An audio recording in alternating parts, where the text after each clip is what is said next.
आपका हमारे चैनल पर। मैं हूं आपके साथ शिप्रा सैनी। महाराष्ट्र में बढ़ते कोरोना संक्रमण के खतरे को लेकर संजय राउत ने अब नया पैंतरा अपनाया है। तमाम दाव पेच फेल होने के बाद अब संजय राउत की तरफ से संसद का विशेष सत्र बुलाने की मांग की गई है।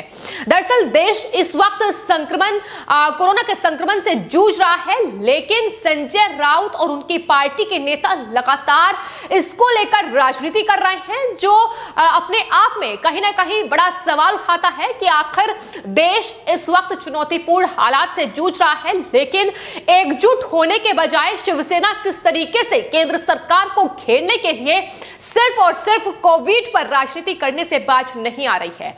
महाविकास अघाड़ी सरकार में आखिर कौन झूठ बोल रहा है और कौन सच बोल रहा है, इस वक्त इसका अंदाजा लगाना बेहद मुश्किल है, क्योंकि एक तरफ संजय राउत, प्रियंका चतुर्वेदी, उद्धव ठाकरे कुछ और बयान देते हैं, वहीं दूसरी तरफ उद्धव ठाकरे के बेटे आदित्य ठाकरे हो या फिर एनसीपी प्रमुख शरद पवार हो, वो कुछ और बयान देते नजर आते हैं। तो फिलहाल सवाल बेहद महाराष्ट्र में इस वक्त कोरोना संक्रमण को लेकर उठ रहे हैं कि क्या ऑक्सीजन से लेकर रेमडेसिविर इंजेक्शन की कमी असल में महाराष्ट्र में है या फिर सिर्फ और सिर्फ प्रधानमंत्री नरेंद्र मोदी और केंद्र सरकार को यह घेरने की साजिश की जा रही है। लेकिन इस बीच संजय राउत की तरफ से एक बड़ा बयान आया है। उन्होंने कहा है कि दरअसल वो संसद का विशेष सत्र बुलाने की मांग करते हैं। उन्होंने यह भी बताया कि कल देश के कुछ प्रमुख नेताओं के साथ उनकी चर्चा हुई, जिसमें मांग की गई कि दरअसल राज्य जो है वो गंभीर स्थिति से इस वक्त जूझ रहे हैं। ऐसे में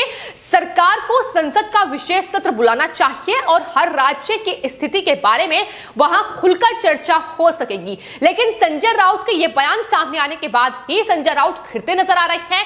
खुद महाराष्ट्र की जनता ही उन पर सवाल उठा रही है कि दरअसल केंद्र सरकार संसद का विशेष सत्र बुलाए, इससे पहले महाराष्ट्र को ही विधानसभा सत्र वहां बुलाना चाहिए, विशेष सत्र वहां बुलाना चाहिए, क्योंकि देश में जिस तरीके से कोरोना संक्रमित लोगों की संख्या बढ़ रही है, उसमें लगभग 50% जो मामले हैं वो अकेले महाराष्ट्र से सामने आ रहे हैं। तो ऐसे में जरूरत है कि महाराष्ट्र सरकार ही वहां विशेष सत्र बुलाए और उसमें महाराष्ट्र में जिस तरीके से कोविड का ये खतरा लगातार बढ़ रहा है, इसको लेकर चर्चा हो और क्या किस तरीके से इस पूरे चुनौतीपूर्ण वक्त से निपटा जा सके, इसको लेकर चर्चा होनी चाहिए। तो अब महाराष्ट्र की जनता ही संजय राउत पर लगातार सवाल उठा रही है।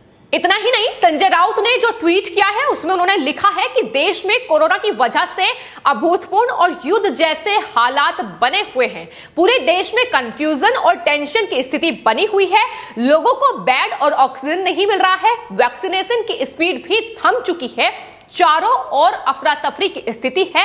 ऐसे में हालात पर चर्चा करने के लिए सरकार को संसद का 2 दिवसीय स्पेशल सेशन बुलाना चाहिए। ये संजय राउत की तरफ से ट्वीट किया गया है। इसमें संजय राउत ने कई बातें कही हैं, ऑक्सीजन की बात कही है, वैक्सीनेशन की भी बात कही है, लेकिन आपको बता दें इसको लेकर महाराष्ट्र की नेता जो हैं वो पहले भी राजनीति कर चुके हैं। प्रियंका चतुर्वेदी ने वैक्सीनेशन को लेकर सवाल खड़ा किया, लेकिन उसको लेकर जो रिपोर्ट सामने आई उसमें यह साफ तौर पर कहा गया कि देश में महाराष्ट्र इकलौता ऐसा राज्य है जो अभी तक सबसे ज्यादा लोगों ने वहां कोरोना का टीका लगवाया है, यानी वैक्सीनेशन सबसे ज्यादा हुआ है। इसके अलावा आपको बता दें ऑक्सीजन की कमी को लेकर भी लगातार उद्धव ठाकरे बतौर महाराष्ट्र के मुख्यमंत्री केंद्र सरकार पर ठीकरा फोड़ चुके हैं। लेकिन इसका खुलासा भी केंद्रीय मंत्री पीयूष गोयल ने अपने ट्वीट में किया था। उन्होंने कहा कि दरअसल महाराष्ट्र ऐसा राज्य है जो अभी तक सबसे ज्यादा ऑक्सीजन की सप्लाई की गई है। रेमडेसिविर इंजेक्शन को लेकर भी सरकार ने कहा कि लगातार उसकी सप्लाई महाराष्ट्र को की जाए। इसको लेकर प्रधानमंत्री पहले ही एक समीक्षा बैठक अधिकारियों के साथ कर चुके हैं। तो हर एक हालात पर नजर रखी जा रही है, लेकिन बावजूद उसके किस तरीके से संजय राउत जैसे नेता लगातार लोगों के बीच पैनिक फैलाने का काम कर रहे हैं, यह लगातार देखने को मिल रहा है। जाहिर तौर पर यह न सिर्फ महाराष्ट्र के लिए कोरोना संक्रमण जिस तरीके से वहां फैल रहा है एक चुनौतीपूर्ण वक्त है, बल्कि पूरे देश और यहां तक कि केंद्र सरकार के लिए भी कहीं ना कहीं एक बेहद मुश्किल और गंभीर संकट देश पर आया है। और इस संकट में एक साथ खड़े होने के बजाय जो महाराष्ट्र राजनीति कर रहा है उसको लेकर अब लोग लगातार सवाल उठा रहे हैं कि दरअसल महाराष्ट्र में अगर सरकार है तो वो सिर्फ और सिर्फ वसूली करने के लिए है, वहां महाराष्ट्र की जनता के लिए कोई भी व्यवस्था महाराष्ट्र सरकार की ओर से नहीं की जा रही है। प्रवासी मजदूर एक बार फिर से पलायन करने पर मजबूर हो रहे हैं, लोगों को वहां सुविधाएं नहीं मिल रही हैं, लोग किस तरीके से अफरा तफरी में वहां लगातार अपने घरों को वापस लौट रहे हैं, ये नजारा लगातार देखने को मिल रहा है। फिर चाहे बात अस्पतालों की कर लें या फिर तमाम बस अड्डे हो या फिर रेलवे स्टेशन हो, किस तरीके की तस्वीरें निकलकर सामने आ रही है, ये किसी से छिपी हुई नहीं है। लेकिन महाराष्ट्र सरकार सिर्फ और सिर्फ अपनी नाकामी छिपाने के लिए ये तमाम दांव पैंच अपनाती नजर आ रही है। पहले तमाम चीजों को लेकर, फिर चाहे वो ऑक्सीजन हो, रेमडेसिविर इंजेक्शन हो या फिर हॉस्पिटल में बेड हो, इसको लेकर केंद्र सरकार पर ठीकरा फोड़ चुकी है। लेकिन जब ये दांव पैंच काम नहीं आए तो अब संसद का विशेष सत्र बुलाने की मांग संजय राउत की तरफ से की गई है। संजय राउत की अगर बात की जाए तो हाल ही में उनके ऐसे कई ट्वीट आए हैं कोरोना को लेकर, जिसमें वो घिरते नजर आए हैं।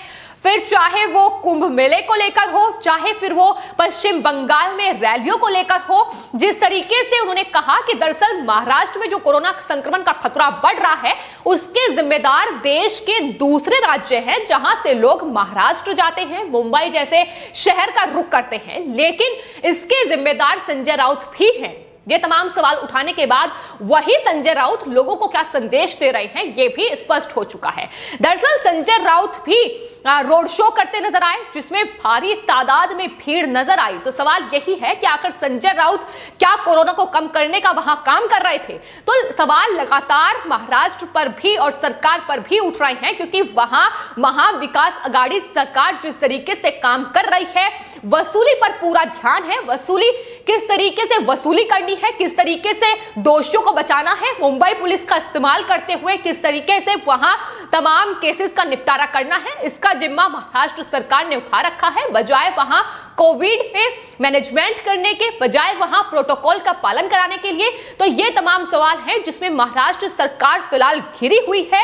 और लोगों का यहां तक कहना है कि दरअसल महाराष्ट्र में इस वक्त हालत ये है कि कंगना अर्नब जैसे मुद्दों पर महाराष्ट्र सरकार अभी तक बहस कर रही थी, लेकिन अब गंभीर संकट महाराष्ट्र में छाया हुआ है, लेकिन उसको लेकर भी राजनीति करने से बाज नहीं आ रही है। लेकिन इस बीच हैरानी की बात यह है कि आखिर महाविकास आघाड़ी सरकार में बैठे ये नेता और मंत्री इस वक्त ये क्यों नहीं समझ पा रहे हैं कि इस वक्त लोगों की जान बचाना सबसे ज्यादा जरूरी है। फिर चाहे वो कोरोना संक्रमित लोग हो या फिर जिस तरीके से कोरोना संक्रमित लोग ऑक्सीजन की कमी से जूझ रहे हैं, उनके लिए तमाम सुविधाएं उपलब्ध कराना सबसे अहम इस वक्त है। लेकिन जिस तरीके से ये ट्विटर वॉर इस वक्त छिड़ा हुआ है, कहीं ना कहीं जिस तरीके से सोशल मीडिया पर ये खेलते नजर आ रहे हैं, ये लगातार सवालों के घेरे में है कि दरअसल ग्राउंड पर एक भी नेता, एक भी मंत्री महाराष्ट्र सरकार का नजर नहीं आ रहा है। ऑक्सीजन से लेकर इंजेक्शन को लेकर दवाइयों को लेकर लगातार सिर्फ और सिर्फ केंद्र सरकार को ट्विटर के माध्यम से लगातार घेरने की इनकी कोशिश जारी है। लेकिन इस बीच तस्वीरें साफ तौर पर बता रही हैं कि किस तरीके से केंद्र सरकार महाराष्ट्र को लेकर बेहद गंभीर नजर आ रही है। केंद्र सरकार की ओर से न सिर्फ महाराष्ट्र बल्कि देश के हर एक उस राज्य को मदद की जा रही है जो इस वक्त कोरोना के इस गंभीर संकट से जूझ रहा है। और तस्वीरें ये साफ तौर पर बता रही है कि किस तरीके से ऑक्सीजन की सप्लाई लगातार केंद्र सरकार की ओर से की जा रही है। वहीं उत्तर प्रदेश की सरकार है जो ऑक्सीजन प्लांट लगा रही है, क्योंकि वहां मरीजों को लगातार ऑक्सीजन की कमी से जूझना पड़ रहा है। लेकिन दूसरी ओर महाराष्ट्र सरकार है जो सिर्फ और सिर्फ राजनीति करना उनका मकसद है, सिर्फ और सिर्फ वसूली करना उनका मकसद है। और किस तरीके से इस कोविड में भी महाराष्ट्र सरकार ने वसूली की है, इसका भंडाफोड़ खुद बीजेपी के नेता किरीट सोमैया ने किया है। फिर चाहे वो रेमडेसिविर इंजेक्शन को लेकर हो या कोविड में इस्तेमाल होने वाली दवाइयों को लेकर हो, तो महाराष्ट्र सरकार इस वक्त जिस तरीके से काम कर रही है, उद्धव ठाकरे सरकार वो सिर्फ और सिर्फ वसूली को लेकर वहां काम कर रही है, तो सिर्फ राजनीति कर रहे हैं बजाय लोगों की जान बचाने के। तो महाराष्ट्र में अगर इस वक्त कोरोना संक्रमित लोगों के जो आंकड़ा है, अगर उसकी बात की जाए तो आपको बता दें पिछले कुछ दिनों से लगातार जो महाराष्ट्र में निकलकर केस सामने आ रहे हैं वो 60,000 से ज्यादा नए मामले सामने आ चुके हैं और देश में इस वक्त जितने मामले हैं उसमें से करीब 50% मामले अकेले महाराष्ट्र से निकलकर सामने आ रहे हैं।